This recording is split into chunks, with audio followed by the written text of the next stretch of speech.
नमः मित्रों। आज आज हम डीएसएसबी पीजीटी संस्कृत विषय का हल प्रश्न पत्र देखेंगे, जो कि 3 नवंबर 2022 को हुआ था। महिला वर्ग का, फीमेल कैटेगरी का।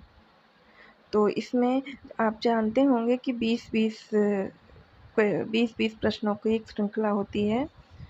तो इस तरह से पहले 3 घंटे का टाइम रहता है इस पेपर को करने के लिए। तो जैसे ये पेपर हुआ था 9 बजे से 12 बजे तक, सुबह 9 बजे से दोपहर 12 बजे तक। तो इसमें 300 प्रश्न, प्रवक्ता में 300 प्रश्न होते हैं। 300 में पहले 100 प्रश्न रहते हैं, ये मतलब पार्ट 1 में 100 प्रश्न रहता है, ये जीके जीएस और मैथ्स रीजनिंग ये सब रहता है इसमें। और बाद के 200 प्रश्न होते हैं अपने विषय के, यानी संस्कृत विषय के थे। इसका कोई निर्धारित पाठ्यक्रम नहीं है, लेकिन पुराने पेपर के आधार पे जो लोग अपनी तैयारी करना चाहते हैं वो लोग पुराने पेपर के आधार पे, उसके आधार पे पाठ्यक्रम के हिसाब से बना लेते हैं, तो तैयारी कर लेते हैं। तो अब हम चलते हैं संस्कृत विषय, संस्कृत का पेपर देखने। यानी कि ये 100 प्रश्न इसमें हैं, इसको छोड़ के इसको बाद में करेंगे, पहले संस्कृत के प्रश्न करते हैं। और आप यदि संस्कृत सर्वम चैनल पर नए हैं तो चैनल को सब्सक्राइब कर लें और वीडियो को लाइक और शेयर करें। और जो भी आपको कुछ बताना हो या पूछना हो, कोई सुझाव देना चाहें आप, तो कमेंट में करें। ठीक है, अब हम चलते हैं आगे, देखते हैं संस्कृत में। संस्कृत में पहला प्रश्न है, यक्षः केन शापितः। इसमें जैसे आप देख रहे होंगे 4 जो विकल्प दिए गए हैं, तो इसमें ये जो आयोग, जो डीएसएसबी आयोग जो सही आंसर की माना था, सही उत्तर माना था, उसको हरे रंग से है और 3 जो हैं वो गलत हैं। तो इस तरह से हम देखते हैं कि यक्षः केन शापितः, कुबेरेण, जैसा आप सब जान ही रहे हैं। फिर अगला प्रश्न है, नैषधीयचरितस्य उपजीव्यम् अस्ति। रामायणम, महाभारतम, शिवपुराणम, मार्कंडेय पुराणम। तो ये है महाभारतम, सही है ये। सभी विकल्प को हम अपनी एक आदत पड़ाएं कि जब हम कोई भी प्रश्न पढ़ें तो हम उसके सारे, भले ही हमें कितना भी आ रहा है, हमें कितना भी आसान लग रहा है, परंतु हमें उसके सभी विकल्पों को एक बार तो मतलब पूरे ध्यान से पढ़ना ही चाहिए।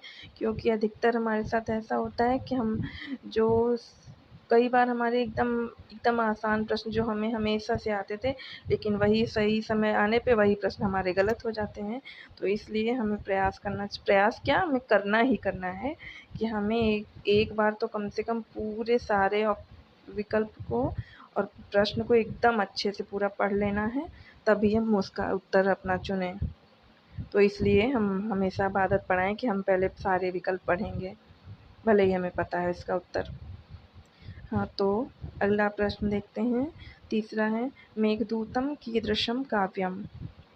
गद्य काव्यम, खंड काव्यम, महाकाव्यम, शतक काव्यम। तो इसका सही उत्तर है खंड काव्यम। फिर अगला प्रश्न है, विरतासु अभिधाद्यासु यथार्थो बोध्यते परः सा का वृत्तिः। व्यंजनावृत्तिः, लक्षणावृत्तिः, अभिधावृत्तिः, तात्पर्यावृत्तिः। तो इसका सही उत्तर है व्यंजनावृत्तिः। फिर अगला प्रश्न है, मृच्छकटिकस्य मुख्यो रसः कः। वीरः, करुणः, शान्तः, श्रृंगारः। तो इसका सही उत्तर है श्रृंगार, श्रृंगारः। अगला प्रश्न है, साहित्य दर्पणानुसारेण किं नाम काव्यम। वाक्यम रसात्मकं काव्यम, रमणीयार्थ प्रतिपादकः शब्दः काव्यम, तद्दोषौ शब्दार्थौ सगुणावनलंकृति पुनः क्वापि शब्दार्थौ सहितौ काव्यम।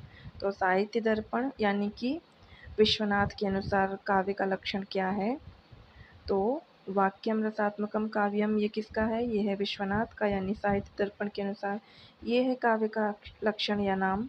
और जो रमणीयार्थ प्रतिपादकः शब्दः काव्यम ये किसका है, ये है पंडित राज जगन्नाथ का। फिर अगला ये है जो तद्दोषो शब्दार्थो सगुणावनलंकृति पुनः क्वापि, ये है काव्य प्रकाशकार यानी आचार्य मम्मट का। और शब्दार्थो सहितो काव्यम है भामह का काव्यालंकार। फिर अगला प्रश्न देखते हैं, हंस संदेशः कस्मिन् काव्ये वर्णितम् अस्ति? मेघदूते, विक्रमोर्वशीये, नैषधे, शिशुपालवधे। तो इसका सही उत्तर है नैषधीय चरितम यानी कि नैषधे, नैषध में। फिर अगला प्रश्न है, कः अश्वमेध यज्ञं कृतवान्? वासवदत्ता, विक्रमादित्यः, शूद्रकः, दरिद्रब्राह्मणाः। तो इसका सही उत्तर है शूद्रकः। ये प्रश्न है मृच्छकटिकम से। जब मृच्छकटिकम प्रारंभ करते हैं पढ़ना प्रारंभ करते हैं तो उसमें जब उसमें दिया गया है ना कि शूद्रक अश्वमेध यज्ञ करके 110 वर्ष की आयु पूर्ण करके इस तरह से स्वेच्छा से अपना वो किए थे। तो ये वहाँ से प्रश्न है। फिर अगला प्रश्न है, नैषधे अंगीरसः कः? श्रृंगारः, रौद्रः, करुणः, वीरः। तो इसका सही उत्तर है श्रृंगार। नैषधीय चरितम यानी नल दमयंती की जो कथा है उसमें उनका प्रेम है, तो इसमें श्रृंगार रस मुख्य है। अंगीरस का अर्थ होता है मुख्य रस। फिर अगला प्रश्न है, मेघदूते चेतना चेतनेषु प्रकृति कृपणः कः? इंद्रः, कामार्तः, मेघः, कुबेरः। तो इसका सही उत्तर है कामार्तः। ये मेघदूत में है ना, चौथा श्लोक है शायद, चौथा ही है। कामार्ता ही प्रकृति कृपणा चेतना चेतनेषु वः। फिर अगला प्रश्न है,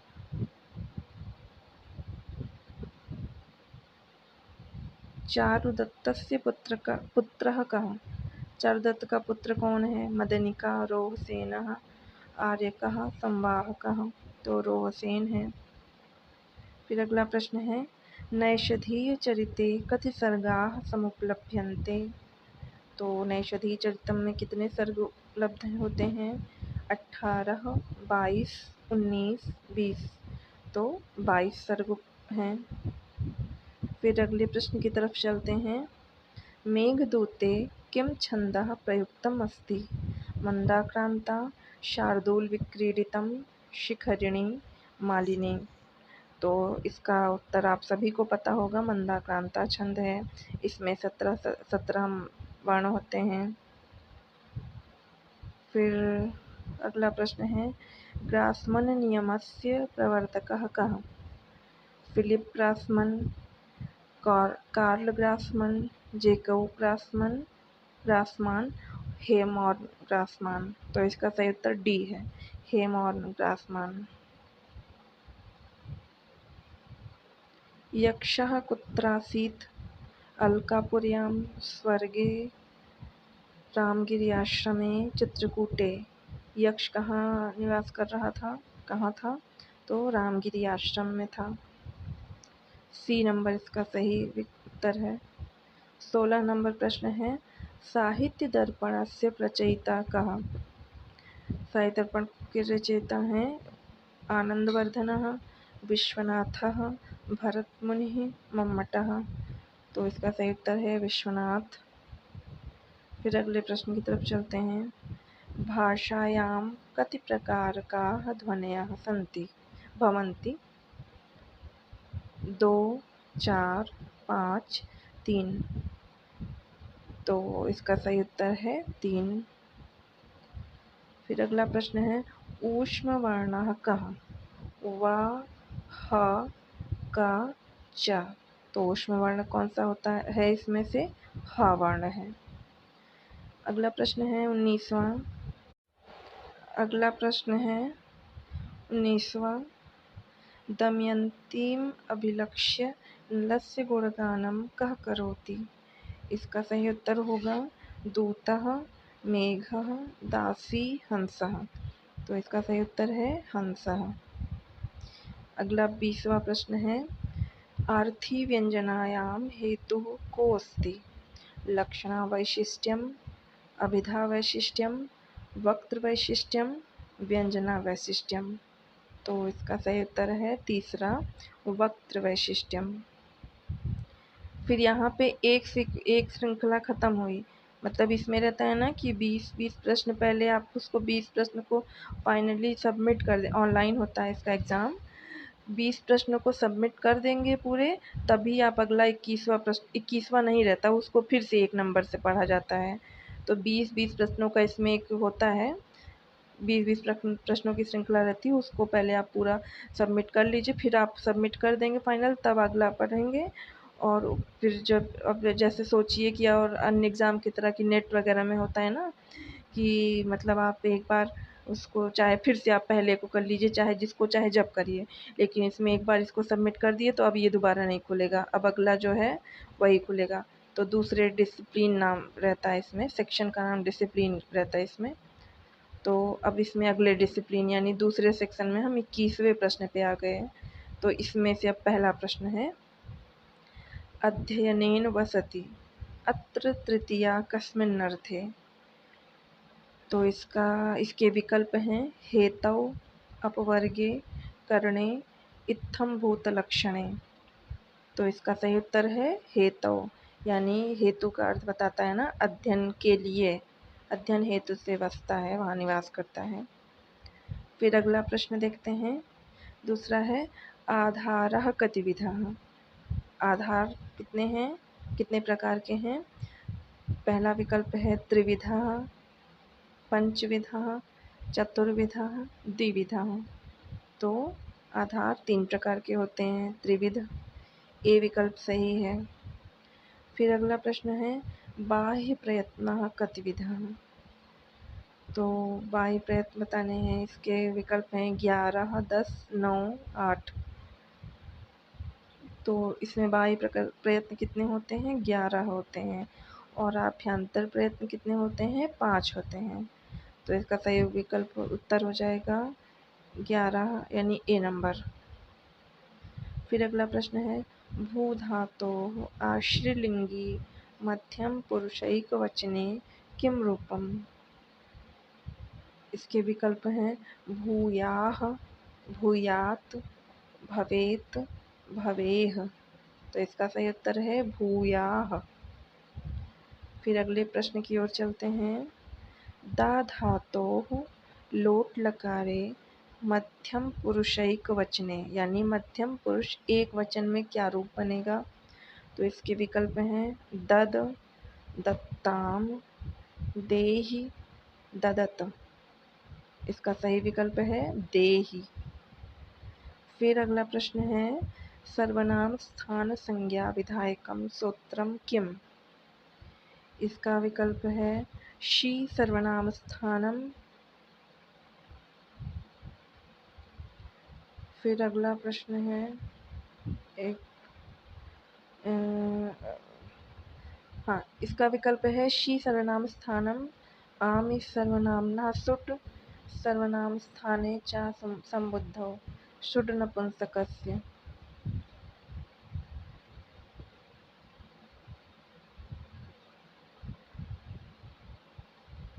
अच्छा हाँ, इसको जो है इसमें कई सारे ये जो पूछा है ना, तो इसमें लगभग सभी सर्वनाम संज्ञा करते हैं, सर्वनाम स्थान संज्ञा करते हैं, तो इसलिए इस प्रश्न को हटा दिया गया था,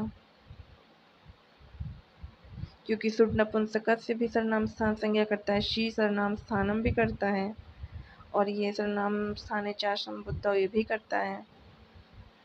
अगले प्रश्न की ओर चलते हैं, पच धातोः अक्ता प्रत्यये किम रूपम।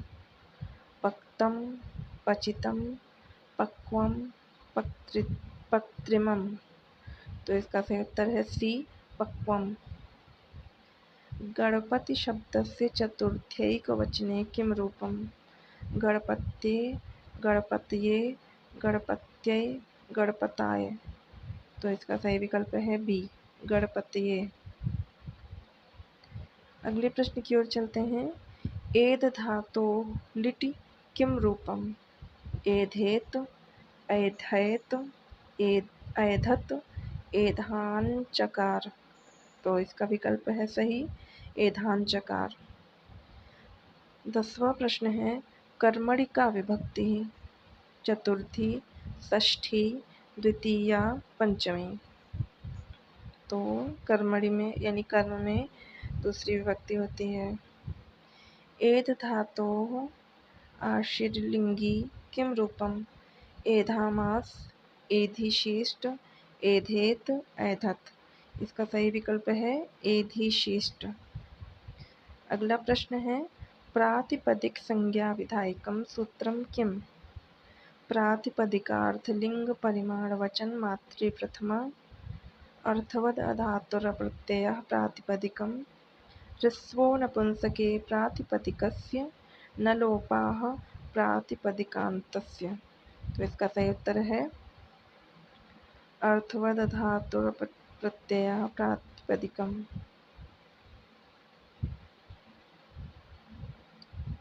13 प्रश्न है अभविष्यत इति कस्मिन् लकारे लृंग, लृट, लुंग, लुट।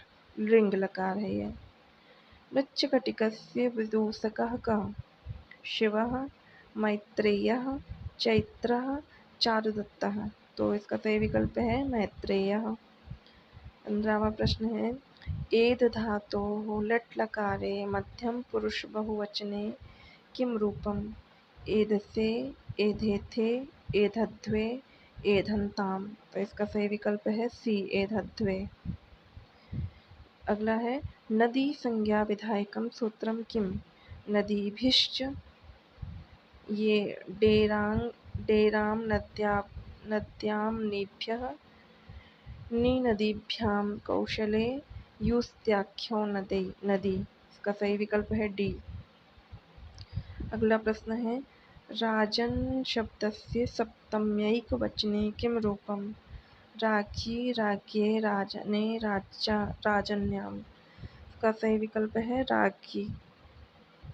अगला है लुट् लकारः कस्मिन् अर्थे प्रयुज्यते परोक्षभूतार्थे, अनद्यतने भूते, अनद्यतने भविष्यति, सामान्य भविष्यदर्थे। तो इसका सही विकल्प है सी अनद्यतने भविष्यति। 19वां है भू धातोः लिट् लकारे मध्यम पुरुषैक वचने किम रूपम। इसका सही विकल्प है पहला, इसमें चारों विकल्प हैं बभूविथ, बभूवाथ, बभूवत, बभूव। तो इसका सही विकल्प है बभूविथ। फिर अगला प्रश्न है इस डिसिप्लिन का अंतिम प्रश्न है साहित्य दर्पणे कति परिच्छेदाः सन्ति। इसका विकल्प है 10, 11, 8, 9। तो इसका सही विकल्प है 10। साहित्य दर्पण में भी 10 परिच्छेद हैं और काव्य प्रकाश में 10 उल्लास हैं।